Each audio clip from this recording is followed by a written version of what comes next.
প্রায় 40 বছর ধরে বাংলার সৌরভ জাহাজে চাকরি করতেন কুমিল্লার লাঙ্গলকোটের কাশীপুর গ্রামের ইউনুস মিয়ার ছেলে সাদেক মিয়া। তার চাকরি শেষ হওয়ার কথা ছিল চলতি সপ্তাহেই। ৩-৪ দিন পরেই একেবারে বাড়িতে চলে আসার কথা ছিল সাদেকের। তিনি বাড়িতে একেবারেই চলে এলেন, তবে লাশ হয়ে।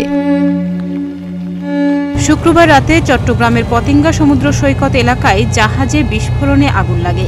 এ সময় অন্য নাবিকেরা নিরাপদে নেমে যেতে পারলেও সাদেক লাফ দিয়ে সমুদ্রে পড়ার পর অচেতন হয়ে পড়েন। পরে তার নিথর দেহ উদ্ধার করে নৌবাহিনী। শনিবার সকালে সাদেকের মৃত্যুর খবর পান বাড়ির লোকজন। মুহূর্তেই তা ছড়িয়ে পড়লে নেমে আসে শোকের ছায়া। বাড়িতে ভিড় জমাতে থাকেন আত্মীয় স্বজনরা। প্রচণ্ড বৃষ্টির মধ্যে কবর খোঁড়া হয় তার। সাদেকের ছেলে সালাউদ্দিন বলেন, বাবা দুর্ঘটনার 1 ঘণ্টা আগেও পরিবারের সবার সঙ্গে ভিডিও কলে কথা বলেছিলেন। এটিই ছিল পরিবারের সঙ্গে তার শেষ কথা। অনেক অল্প বয়সে তিনি চাকরিতে যোগ দেন। গত 22 সেপ্টেম্বর তিনি বাড়ি আসেন। একটি বিয়ের দাওয়াতের অংশ হিসাবে চট্টগ্রামে চলে যান।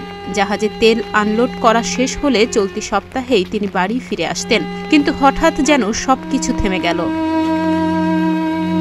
সাদেক মিয়ার বাল্যবন্ধু সাইদুল হক বলেন, আমি সিঙ্গাপুর যাওয়ার আগে জাহাজে চাকরি করতাম। সিঙ্গাপুর চলে যাওয়ার পরও সাদেক আমার সঙ্গে দেখা করতে আসত।